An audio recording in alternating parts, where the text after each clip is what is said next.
Sister Nida, please start. Okay. Alhamdulillahi Rabbil Alameen, wassalatu wassalamu ala Rasulin Amin, wa ala alihi wa sahbihi ajmain amma ba'd. Assalamu alaikum wa rahmatullahi wa barakatuh, everyone. Welcome to the 14th session of Islamic Personality Development, Part 2 of Self-Confidence. Alhamdulillah, today we are getting another chance to learn deeply about the topic self-confidence, inshallah. So I would like to call Sister Zeba Nikat for introductory speech. Over to you, Sister Zeba. Assalamu alaikum wa rahmatullahi wa barakatuh. Am I audible and clear? Yes, alhamdulillah. Jazakallah khair. Bismillahir Rahmanir Rahim. Alhamdulillahi Rabbil Alameen. Wassalatu wassalamu ala Rasulil Ameen. Wa ala alihi wa sahbihi ajmain amma ba'd. I would like to welcome all of my respected brothers and sisters to another session of Islamic Personality Development on self-confidence. As in the last session, we have seen the religious aspect of it. Today, let's see it through the lens of psychology, inshallah.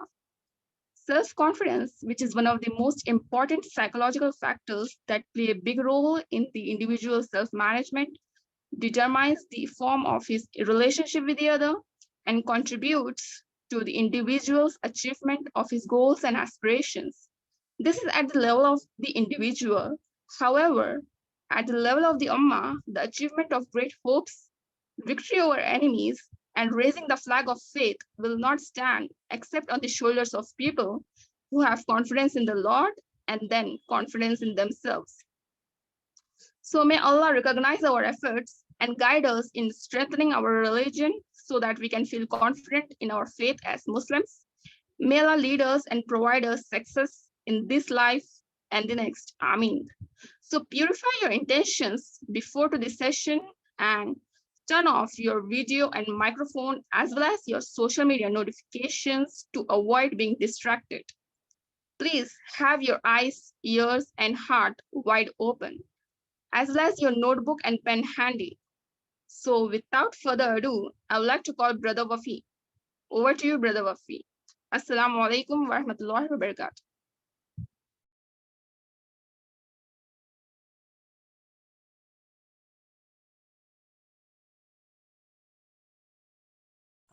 Assalamu alaikum wa rahmatullah. Am I audible? Wa alaikum assalam wa rahmatullah. Alhamdulillah wa rahmatullah. Bismillahir Rahmanir Rahim. Alhamdulillah wa salatu wa salamu ala rasulih al-amin wa ala alihi wa ashabihi ajma'in amma ba'd. Rabbi shrah li sadri wa yassir li amri wa ahlul 'uqdatan min lisani yafqahu qawli. قال الله تعالى في القرآن الكريم بعد أقول أعوذ بالله من الشيطان الرجيم ومن أحسن قولا ممن دعا إلى الله وعمل صالحا وقال إنني من المسلمين صدق الله العلي العظيم. We are continuing with the topic we were discussing in the last session. Does anyone remember what the topic of the session was? Anyone remember what the topic of the session was? Absolutely, it was on self-confidence.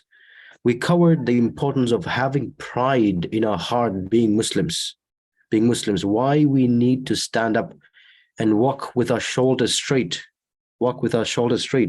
being Muslims.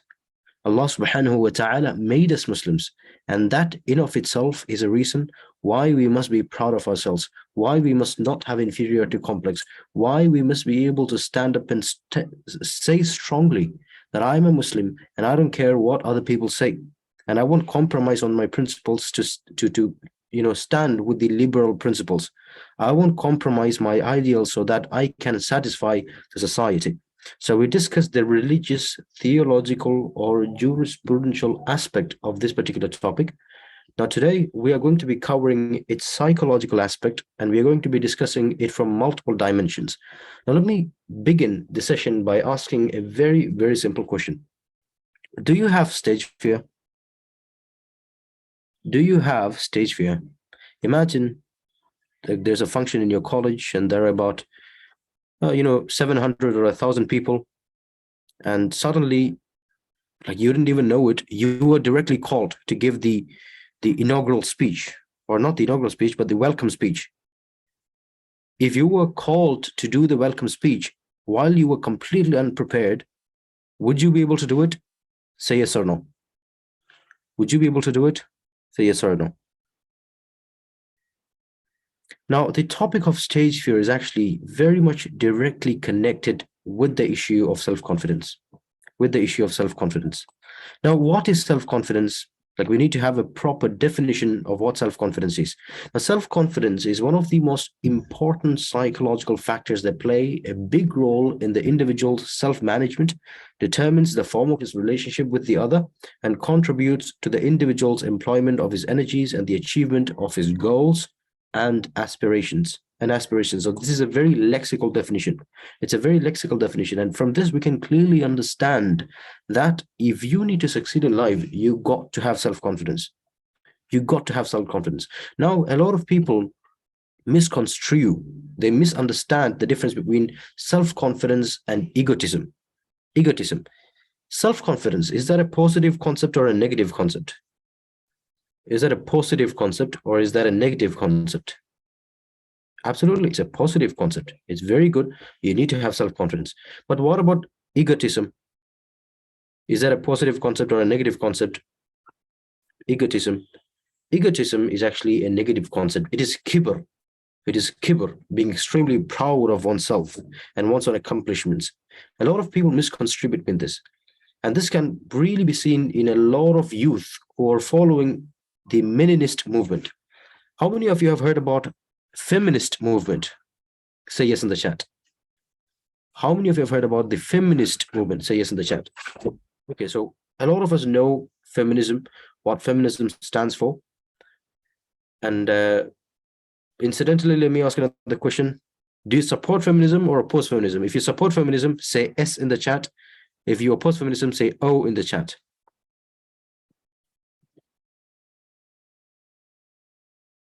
So we have got a lot of O, and I think we have got some yes as well.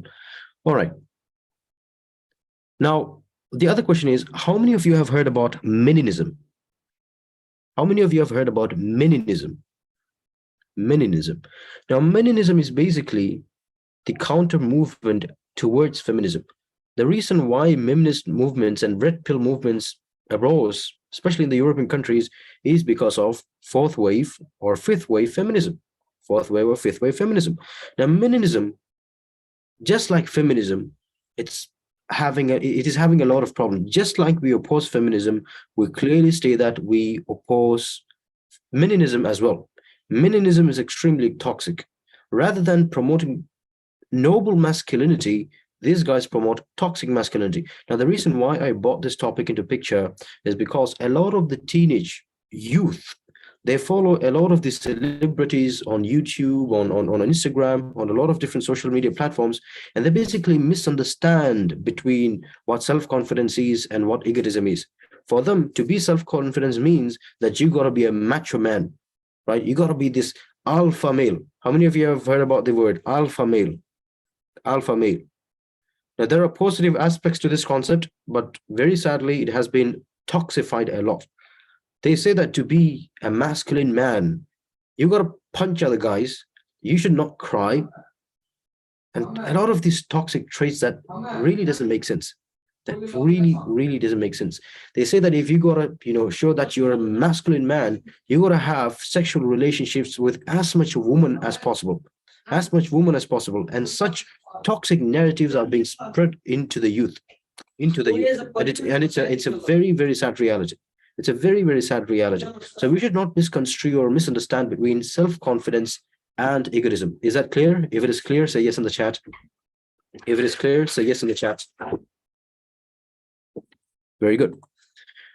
Okay, now we get into the question that I asked earlier. It was about your ability to go onto a stage and then speak without fear. Your ability of public speaking and communication skill is directly proportional to your confidence. Agreed or disagreed? Only a person who has a lot of self-confidence can go onto that stage and speak with candor and courage. Only a person with self-confidence will be able to do that. Now, let me ask you another question. How many of you would like to develop your communication skills? How many of you would like to develop your communication skills? So we clearly see a correlation here, right? We clearly see a correlation here, a correlation between communication skill and confidence, a correlation between public speaking skill and confidence. So from a correlational and reciprocal perspective, one way to improve your confidence is to improve your communication skills. It is to improve your communication skills. All right. So the best way, one of the best ways to improve your confidence is to what? To improve your communication skills. Understand this very, very clearly. Understand this very, very clearly. And I've seen this very clearly in my counseling cases. Now, the advantage that I have when it comes to counseling is that I don't just work as a counselor, but I also work as a language instructor. I'm a TESOL certified instructor that, once worked for a UK-based institute. So I used to train people for communication. And at the same time, on the other side, I used to give people counseling. Now, when teenagers come with, self-confidence problems, inferiority complexes, and all these things, like one thing that I try to do was I try to train them for their public speaking and communication skill. And I very clearly saw that the more they spoke, the more they raised their voice, the more they stood up with their shoulders straight, their self-confidence increased. Their self-confidence increased. So that is why we clearly see a correlation, a direct proportional relationship. Now, the other question I would like to ask you is how to develop communication skill. How to develop communication skill. Okay, we have got multiple suggestions here. Speaking, listening, practicing, reading, okay. Public relations, okay, socializing, LSRW methodology, which is a concept in psycholinguistics, thinking in the language. All right. So that's an advanced step. Audio, speaking, reading. All right. Okay, so there are multiple ways of developing your communication skill. But the question I would like to ask you is this, is that a one-step methodology? Imagine that you are having a headache, you go to the pharmacy and you take a pill and your headache is gone. Is that how it happens with regards to communication skill? If you just want to improve your communication skill, like you just take this 10-day course. If you take this 5-day course, you're going to have an absolutely amazing, spoken English capacity. Like we see a lot of these courses that are widely available. And the funny thing was, I was just traveling by the bike and I suddenly saw a huge board saying, learn public speaking and improve your communication skill.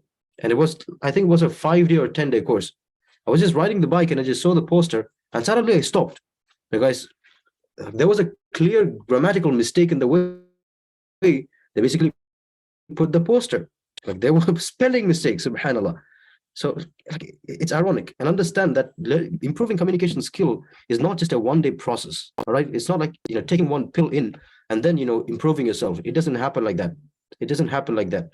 And looking back into my life, I struggled a lot with regards to communication skill. If time allows, I'll try to share a small snippet of that story, inshallah. So one way to improve your communication skill is to use all the opportunities that come across your path without fear of failure. All right, without fear of failure. There's going to be a lot of elocution competitions. There's going to be opportunities that will come across your way. For example, speaking in your community or taking certain tasks in your community, certain responsibilities wherein which you will need to speak up. Or maybe like these are competitions, like you hear of different competitions happening in different places. If you see such opportunities, take it up without fear. And this really, really helped me a lot. Now, is it possible for you to win, just by going to one competition without having the proper skill? Is it possible for you to win? Absolutely not. It's not possible for you to win. You will fail a lot and you need to experience failure so that you can win. So when you fail in a lot of competitions, what happens usually? Do you get a lot of appreciation or a lot of insults?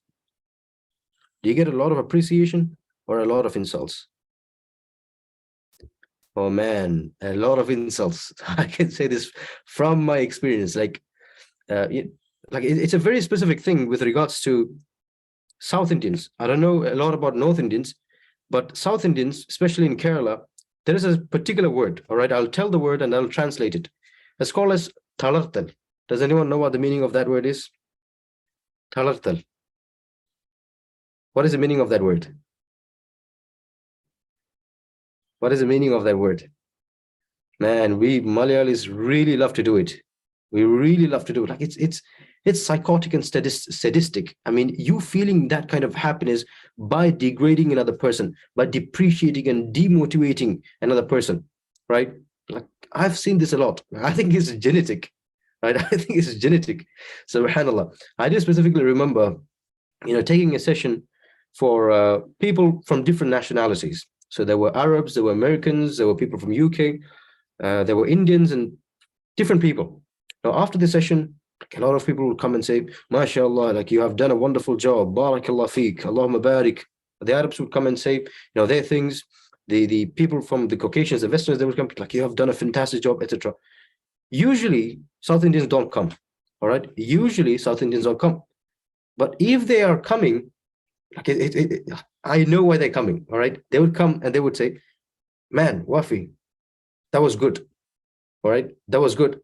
And then they would say, but, and then they would give a long list of things that you need to improve on. All right. They'll give a lot of things you need to improve on. So, subhanAllah, like it's very sad and funny at the same time. It's very sad and funny at the same time. And it's very sadistic. It's very sadistic. You getting that kind of pleasure or satisfaction by seeing another person go down. I do remember, I was sitting in the library of my college and I was, overhearing a conversation that was happening in the other table. Now, one person came and he asked, his friend, how do I look? How does my dress look? All right. Like, is my dressing good? Like, I think he bought a new dress or something. So he was just asking his friend. Now, I do clearly remember the Malayalam statement. All right. I do clearly remember the Malayalam statement. It was so funny. It was so funny. I laughed a lot. So I will say the Malayalam statement and I will translate it for you so that doesn't lose its punch. All right. The guy responded by saying, "Dressu valare nannayittundu, pakshe mogam poi." Subhanallah, what does that mean? What does that mean? Like, he's basically saying, okay, your dress really looks good, man. Like, it's amazing. But your face, it looks really ugly, bro. Like, it looks really ugly. Go do plastic surgery. All right. Subhanallah. Subhanallah, like, why will people do that? Like, why do people do that? Like, it's I don't understand it. Like, that it's going to hurt the other person, then why do you consciously do it? A lot of the people have that. Like, when you see another person, you first try to say something negative. Imagine that you saw your friend after long years. The first thing you say, oh man, you have grown fat. Like, you will say something just so that you can demotivate the other person. It's something that is really wrong. It's something that is really wrong. And as Muslims, we should never have that characteristic. As Muslims, we should never, ever have that characteristics. All right, now coming back to the topic, when you fail, there are obviously going to be people who will oppose you, who will insult you, who will shame you publicly, But what I need you to understand is that you should use this insult as a fuel. You should use this insult as a fuel. Now, looking back into my life, I was really bad in English. You wouldn't believe. I was rejected admission from an institution because I couldn't speak English. And I do very clearly remember what the coordinator of admissions, she was sitting on the table, what she said to me, and it really hurt me. It really, really hurt me. It was very insultful. And I had two choices. I could either, become depressed and say, nothing is going to work out. I can never learn this language. I will never be able to do that. But then that insult was one of the reasons why I developed in certain ways. And there were a lot of lessons that life taught me. And one of the most important lessons was that you should never, ever give up. All the insults that are thrown at you, you should use it as a fuel. And I've been insulted a lot, left and right. But akhiran, like at last, when I look back, I feel a lot happy, right? I feel really, really happy at how the things connected. Now, there were, different situations in my life in which I had to make certain choices. But if I made the wrong choices by accepting those insults, by becoming depressed because of the opposition, I would not have reached where I have reached right now, bi'idhnillah, with the help of Allah subhanahu wa ta'ala. So I don't want to go into my story. It's a personal story. So what I will do is, I've started a blog. I will tell the coordinators to post the story in the group so that you will all benefit from it, inshallah. So what you need to understand is failures are the stepping stones to success. So never, ever be demotivated by the insults that you hear. All right. So you have to fail a lot. Failing a lot is part of succeeding. Now, one of the best options you have at the moment is to make use of COJ Ummah discussion platform. How many of you have taken part in the COJ Ummah? At least once. Say yes in the chat. At least once. And the platform, it's amazing. It's amazing. You're having amazing discussions, beautiful insights, beautiful thoughts, and it's all in the English language.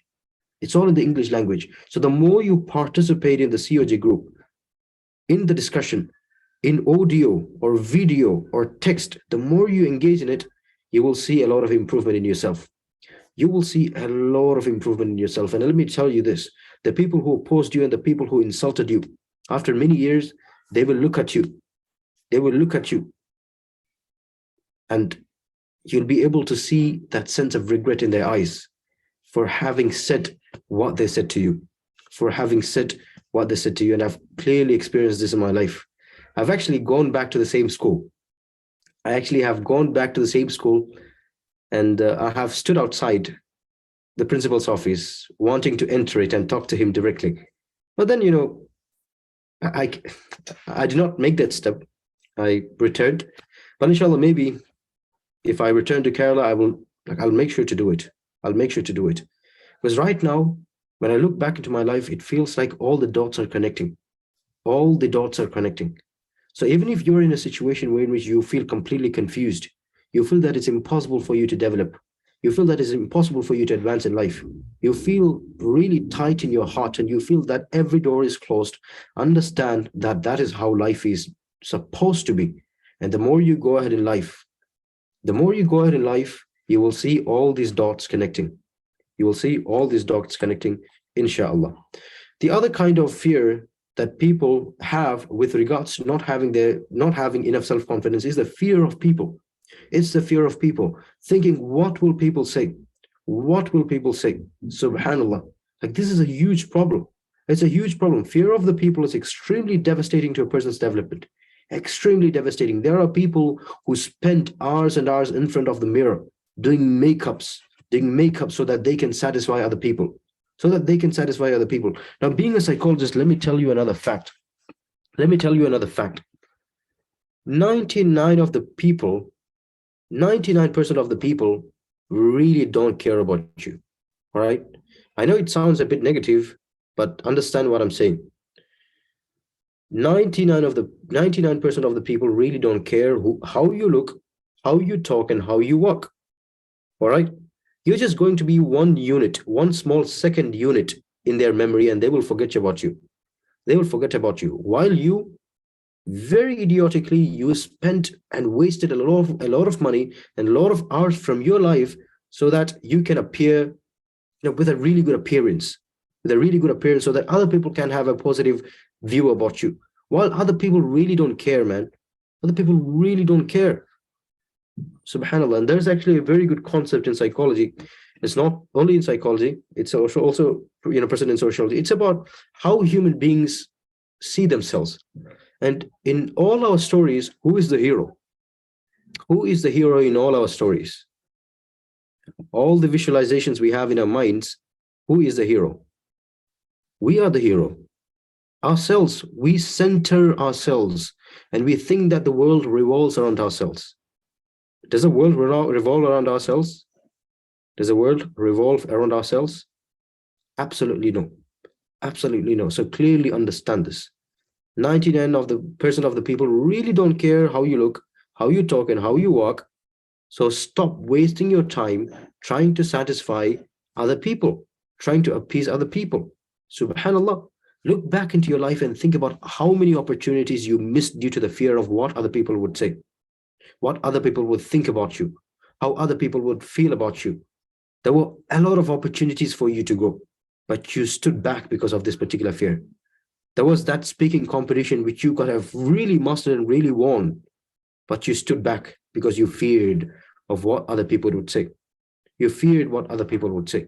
You will never experience true independence until you get rid of the fear of what other people think. Sarahatan, very honestly, let me tell you this. Let me tell you this. You will never be free. You will always be in the jail. You will always be shackled. You will always be chained as long as you think about what other people will think.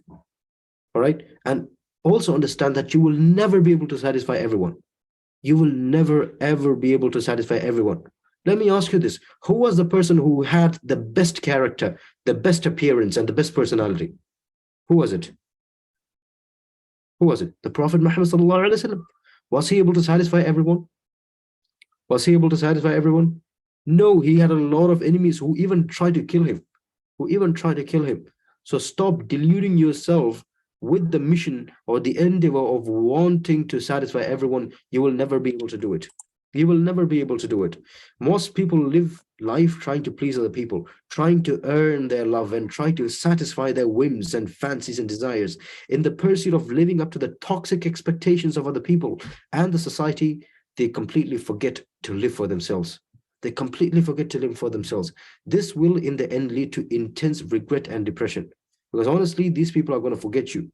These people are going to forget you tomorrow or day after tomorrow or even today or even in the next hour. They won't even remember you. They won't even remember you. We all need to understand that it's absolutely impossible to make all people happy. Even the Prophet Muhammad sallallahu alaihi wasallam. When I say sallallahu alaihi wasallam, what are you supposed to say? What are you supposed to say?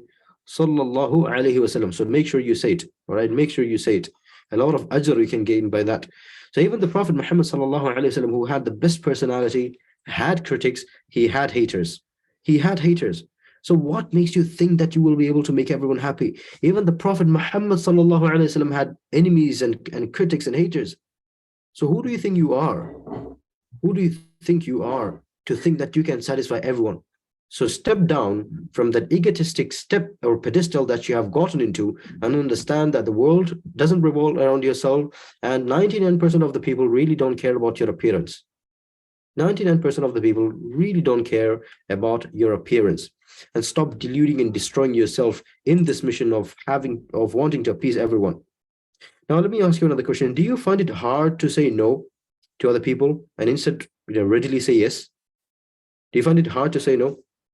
And this is also an issue with, that is directly connected to self-confidence. A person who is really having a lot of self-confidence will have a lot of assertiveness in his life. So write down this word, assertiveness. You got to be assertive in life. You got to be assertive in life. Now, being assertive in life doesn't mean you need to be rude to other people. All right. There's a way of saying no. There's a way of saying no. Imagine that a friend came to you and he or she asked you for some help and you find it completely impossible to do it. Right. So how are you supposed to respond? All right. There are always two choices. You could either say yes, and you take up, the activity or the help that was proposed by your friend, even though you find it really hard. So is it, are you supposed to do that? Are you supposed to take upon yourself things you will never be able to do and you destroy yourself in the process? Absolutely not. Islam doesn't tell you to do it. Islam doesn't tell you to do it. Now, there's another concept of altruism, which is a very holy concept in which you self-sacrifice for the sake of other people. Okay, that's a different topic. But here, you are basically being exploited, my friend. You're basically being exploited. And a lot of these people, they know an unassertive person, a non-assertive person, and they will always come to you asking for help if you don't put boundaries. If you don't put boundaries, nobody will respect you if you don't respect yourself. Understand this very clearly. Understand this very clearly. You might be saying yes to them so that they will respect you, so that they will love you, so that they will remain in your friendship. That is not what is happening. They will have least respect for your time, for your sacrifice, and everything that you do for them. They won't value it. They won't value it. So understand how to maintain this boundary. Now, saying no is the second choice, but the way you say no is also very, very important. All right. You could either say to them, no, I'm not going to do it. You're trying to exploit me. You're trying to abuse me. Get out of here. Get the hell out of here. All right. You could say in that manner. Do you think it's going to be positive or negative? It's going to be positive or negative? It's going to be really negative. Your friend will turn into your enemy. And the greatest enemies were once the greatest friends. Understand this very clearly too. All right. So you don't want to make enemies. You don't want to make enemies. So the way you say it should be very constructive. Let me give you a psychological technique to say it. First, you should start by telling them how much you want to do it. All right, very politely. All right, very politely. You tell them, man, I really wish I could help you. But at the moment, I've got a lot of things in my hand and I can't do it. I'm really sorry. Also apologize and also say sorry. It's a very good thing. Saying sorry and saying, apologizing, it's a very beautiful thing. It's a very polite thing to do. It's a very polite thing to do. So the way you say no is also very, very important. Now, this is a book that I would highly recommend. And the book is titled, Don't Say Yes When You Want to Say No, Making Life Right When It Feels All Wrong. It was written by Dr. Herbert Fenster-Chaim and his wife, Jean Baer. So it's a really good book. But before reading this book, let me give you another heads up. The book was actually written by, secular psychologists, the liberal psychologists. So these people, they support a lot of things that we should not be supporting as Muslims. So there's a specific chapter in the book where in which the author talks about homosexuality and why they need to come out, being proud of their identity. So that aspect, be very, very careful when reading that aspect. But other than that, the book is really good and I would highly, highly recommend it. And also, I would give you a general advice for all the people who read psychology books. How many of you read self-help psychology books? How many of you read self-help psychology books? Now, reading them, like you'll benefit a lot. I can say that you will benefit a lot. It has a lot of beautiful, wonderful content. For example, Atomic Habits. That's a book that I would highly recommend. But at the same time, most of the self-help books are not written by Muslims, and therefore they're working from a completely different paradigm to you. They're working from a completely different epistemological, ontological, and normative paradigm. All right. So be very cautious when you read such books. Don't accept everything you read. All right. Be a bit more critical. Be a bit more analytical. All right. Be a bit more analytical. And have an assertive personality. All right. Be kind. All right. Be kind and offer help. Let me go back to the earlier example. When a person comes to you, naturally, should you be helping them or should you not be helping them? Should you be helping them or should you not be helping them?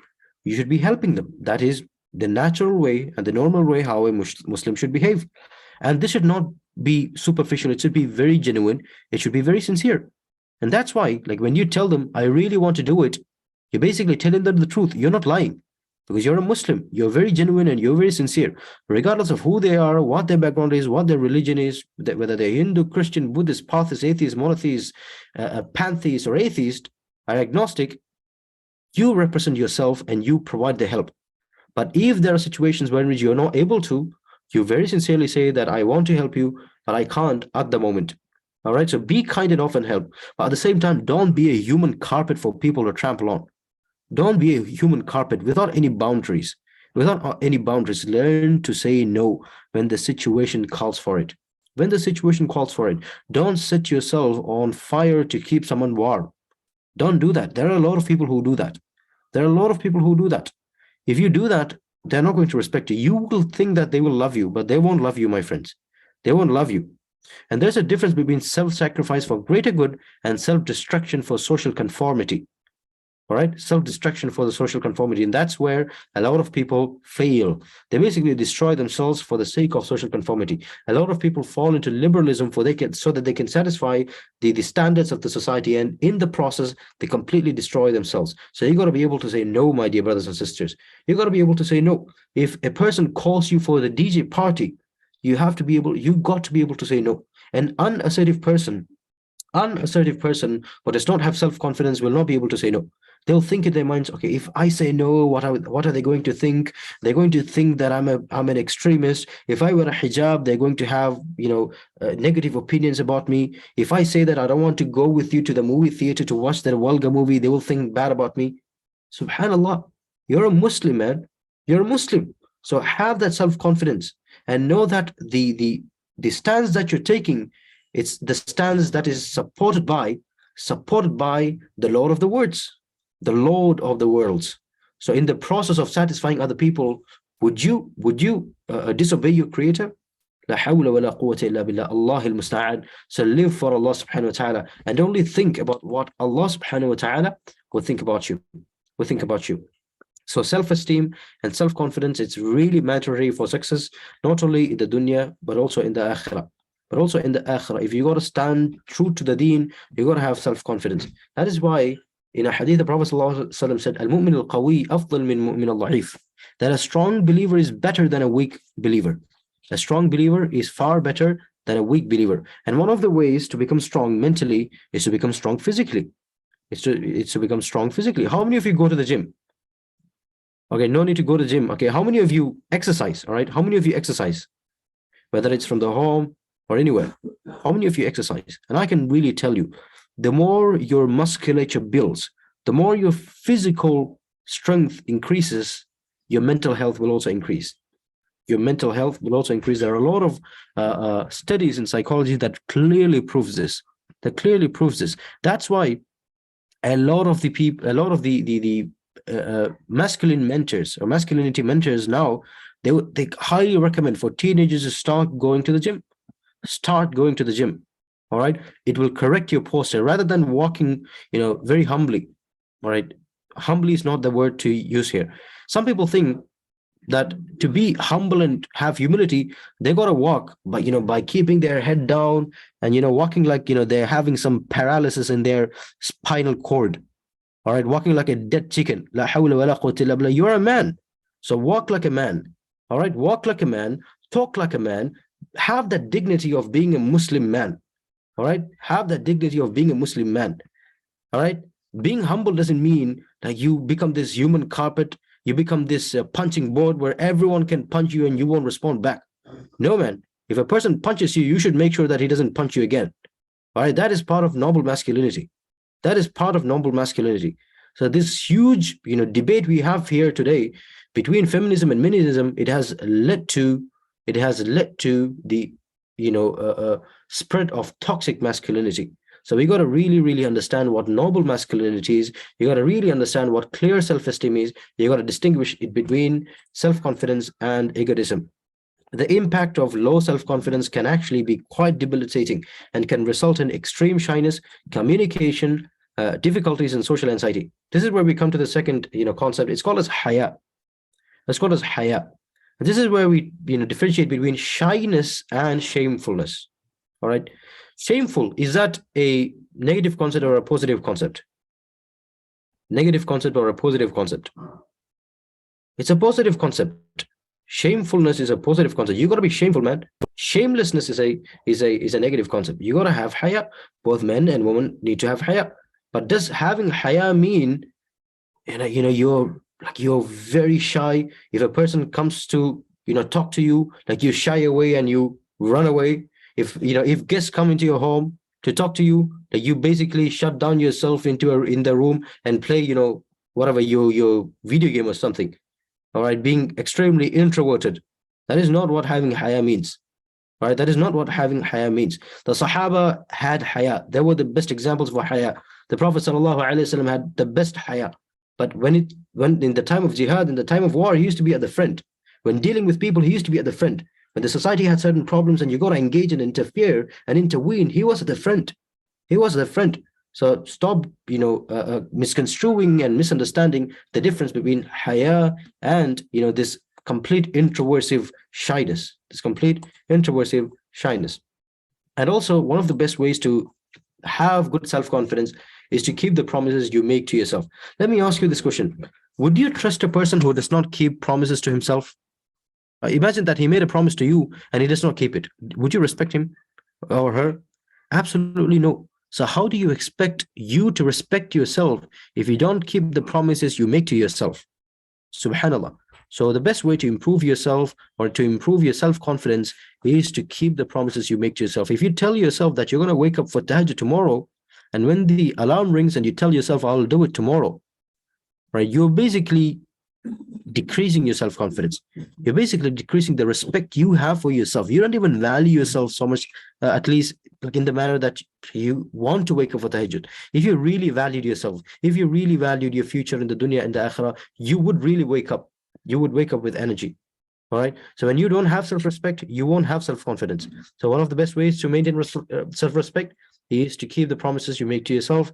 So when you don't have self-confidence, you won't have self-esteem, and you will really directly impact your life. So work hard to prove to yourself that you are a person respecting. You won't respect yourself as long as you continue those negative behaviors, as long as you continue taking in drugs, as long as you continue being addicted to watching pornography, or all this bad filth that you're engaging in.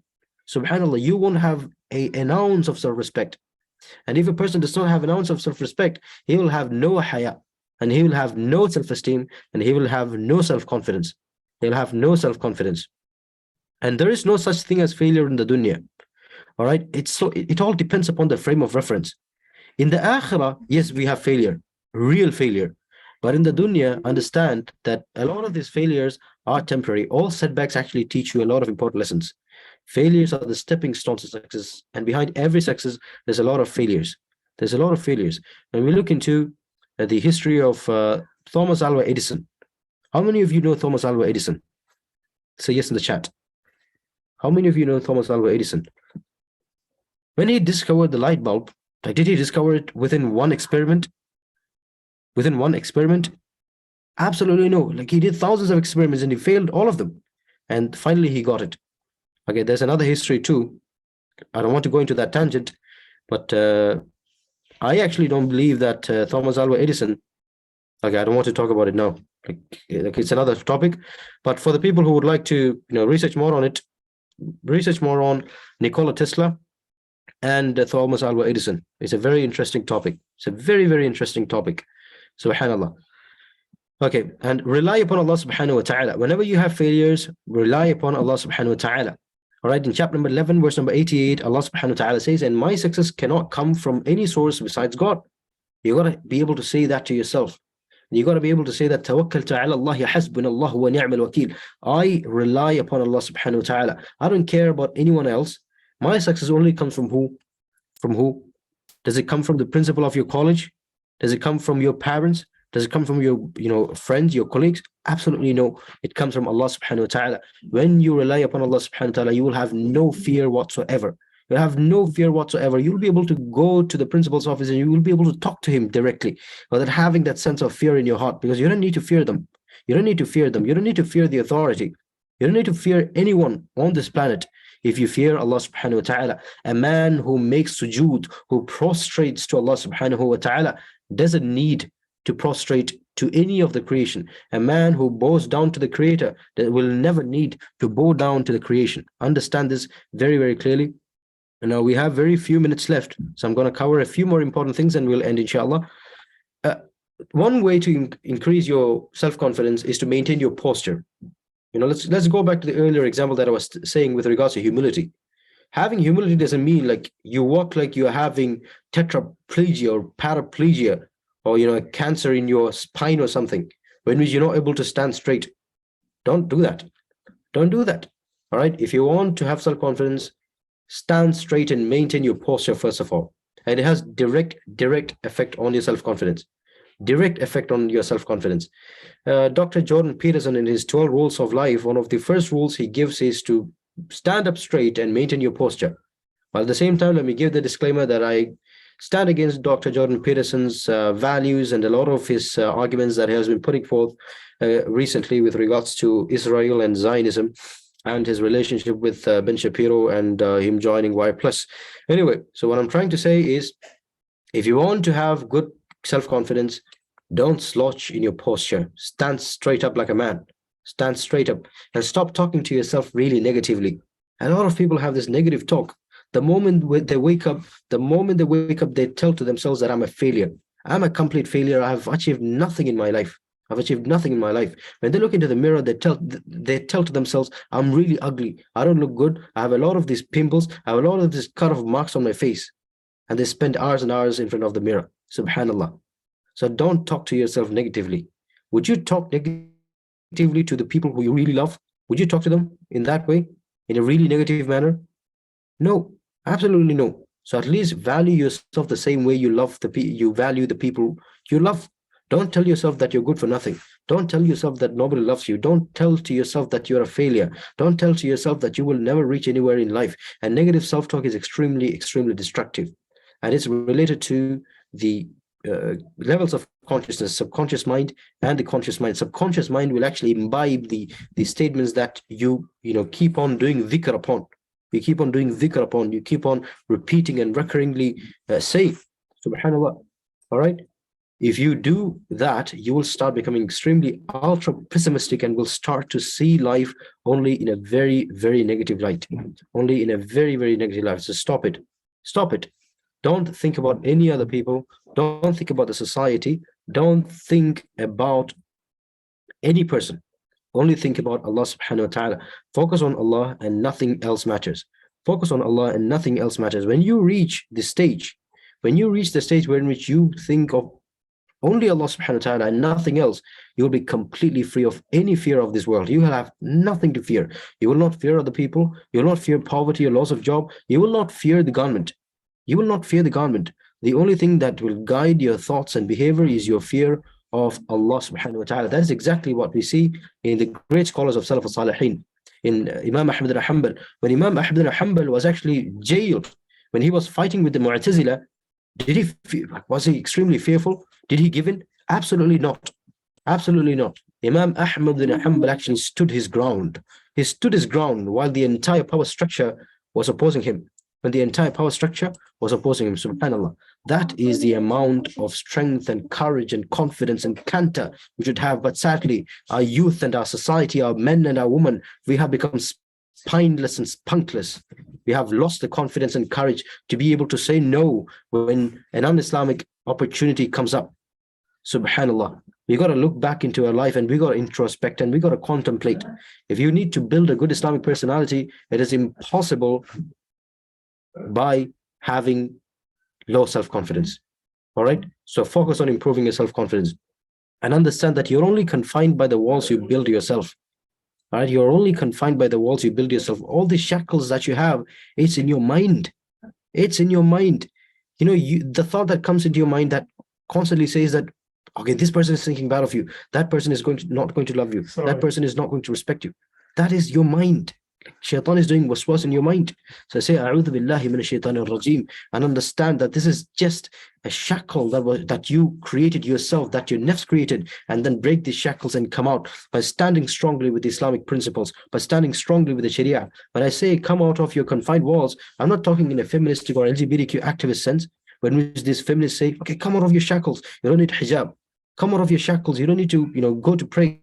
Like it's pre-modern. It's out of fashion. That is not what I mean. When I say you got to come out of the walls that you built yourself, you got to come out of all these inferiority complexes and these insecure feelings and focus on Allah subhanahu wa ta'ala by saying very strongly to your heart, tawakkaltu ala Allahi hasbunallahu wa ni'mal wakeel. Hasbunallahu wa ni'mal wakeel. When you do that, you will have strong focus on Allah subhanahu wa ta'ala. Your spirituality will increase. And at the same time, you will focus a lot more on your ibadah. If you do that, if you help Allah subhanahu wa ta'ala, Allah will help you and make your ground stronger. You'll be able to stand firm. And when you're able to stand firm, that is the best symbol of having self-confidence. And with that, we conclude the session today. May Allah subhanahu wa ta'ala bless us all with the ability to focus in salah and experience its sweetness. And inshallah, with regards to learning English, just try to make use of COJ as much as possible. All right. A lot of people who stay in the COJ group 5 years and 10 years and who won't participate, they will not gain anything except, a few information. They will not have any development in their communication. So just make use of COJ as much as possible. And I can't emphasize on how important it is for you to start speaking Start speaking in the English, regardless of how broken your vocabulary is. Start speaking. Start speaking. The reason why I improved, even though I had a lot of broken vocabulary in my childhood, is because I made use of the opportunity and I started speaking without caring what other people would think. Subhanallah. And other people will really not think that negatively about yourself if you have broken English. All right. It's very common. Don't keep English as this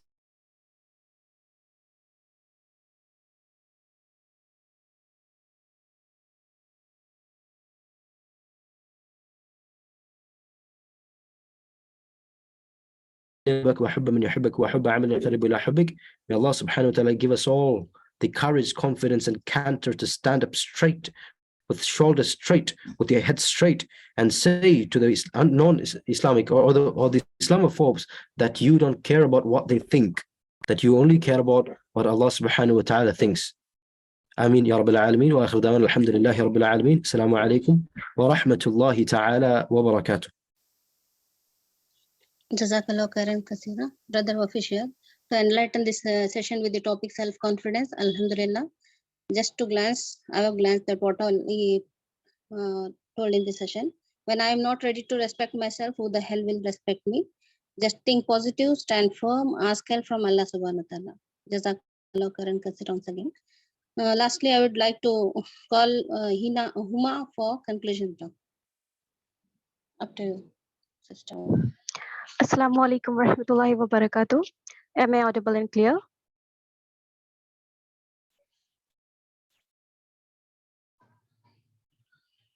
Am I audible and clear? Yes, alhamdulillah. You are audible. Okay. Build your self-esteem through your connection to Allah, and Allah will never let you down. This is something we all need to understand as a Muslims. We all need to speak out for ourselves, stand straight and say strongly that I am Muslim and that I only and only believe on what Allah is made lawful for us and what Allah had forbidden for us. This is not what something we have to do. So as a Muslims, we all need to do is just to follow our Allah and our deen, what our Islam says and what our Quran says. This is not something, no need to fit on others' ideal types, because it's never going to happen. Even 99% of the people don't think how we are looking and how we are talking, how we are walking, as we came to know in the sessions. So try to speak in English as much as possible, because it helps us build self-confidence, because this is the era of English, but still there's a difference between self-confidence and egotism, because as I personally believe that the difference between self-confidence and egotism is just like a thread. It just convert to each other by time. So with that, I would like to say Jazakallah khair, Brother Wafi, for this beautiful, beautiful session on self-confidence. May Allah reward you for this. Jazakallah khair, Sister Nida, for moderating. Jazakallah khair, Sister Zeba, for the intro speech. Subhanakallahumma wa bihamdika ashhadu anna la ilaha illa astaghfiruka wa atubu ilayka. Jazakallah khair. Assalamu alaikum wa rahmatullahi wa barakatuh.